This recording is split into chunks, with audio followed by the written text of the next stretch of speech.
Good afternoon and welcome to this afternoon's episode of Puppet Productions and our vlog. And the story I will be reading this afternoon is from the April 2009 issue of Beyond Centauri, which is a sci-fi fantasy magazine for kids. It's from SlownSteady Publishing if you're interested, and they're in Cedar Rapids, Iowa. And the story I'm going to read to you today is based on the story of the tortoise and the hare, and it's entitled Slow and Steady Wins the Race. You've heard the one where the hare brags to the tortoise how fast he is? Yet once the challenge was made, bets laid, and the dust settled, it was the tortoise who won the race, not the hare. But Aesop got it wrong. The hare did not take a nap in the middle of the race. He just made that up. Usagi'd never sleep in the middle of the day. He's too hyper. I know. I was there. Meadow Toski drowsed in the late afternoon sun. Rumor had it she'd just finished laying her eggs in the sand the night before. I could tell she was tired.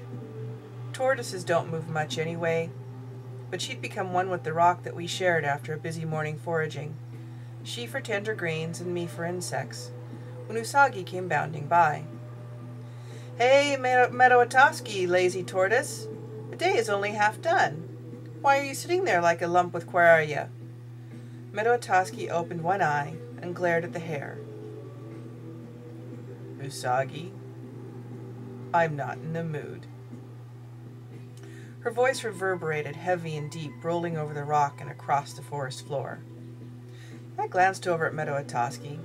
Herbivores don't get that tone in their voice. Carnivores do, and when they do, I disappear. Until now, I had never heard such an unspoken threat out of an herbivore's mouth. Usagi blinked in alarm, nose and whiskers twitching, ready to bolt if Meadow Toski should suddenly turn into a cobra. After a few heartbeats, he shook his head, seeming to shrug it off, forcing a laugh out. "Ha ha, like you could do anything about it. You couldn't catch me." Meadow Toski eyed Usagi so long, I too wondered if Nagila the snake had replaced my old friend. "Quararia, you are our witness." I strained to hear her voice. "You have quick legs. Go to the water hole. We'll see if I couldn't catch you, Usagi."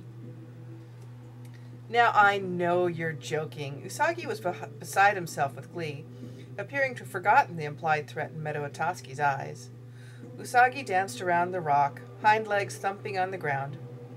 "Tell you what, I know I'll win. You take all day just getting across the meadow, but if you do win, I'll do anything. Just name it." Meadow Toski looked over at me. "Go." I went, the force of her gaze prompting me to scamper over roots, rocks, through grass and brush, and arriving at the waterhole quickly. I couldn't see Meadow Toski or Usagi from where I crouched, but by the sway of the brush in the distance, I assumed I would soon see Usagi bounding through, Meadow Toski lagging far behind. As I sat licking my eyeballs, I felt a tremor. Icy cold from out of nowhere blew around me, then a pop. Meadow Toski appeared at the waterhole out of the clear air, Usagi nowhere in sight. I scuttled back in alarm, shaking my head in disbelief. Had I fallen asleep? Did I miss something? A crash through brush brought a blur of brown fur rushing past me. "Ha! Take that!" Usagi yelled back over his shoulder and stopped short when he looked forward, shocked to see Meadow Toski crouching over the edge of the waterhole. "When my children hatch, and I am far away, feed them the most tender greens you can find for 6 weeks," Meadow Toski said between sips of water. Usagi stared, eyes wide in fear, edging away from his old friend. Meadow Toski looked back, eyes dark, a door to the unknown.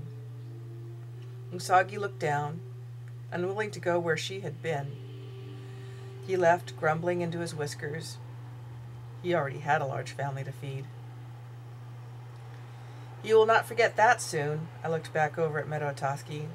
She was going through a lot of greens for one who normally moves so slow. "Or you will forget too soon."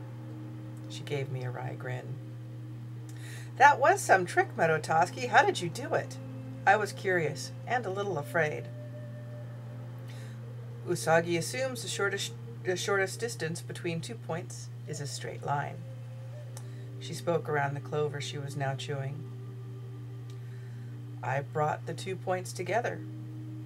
I blinked my confusion, but Meadow-Otoski is very wise. Her black eyes looked at me steadily before she looked down, slowly waddling away through the brush. In the blink of an eye, she was gone. The end. Hope you enjoyed it, and have a great day.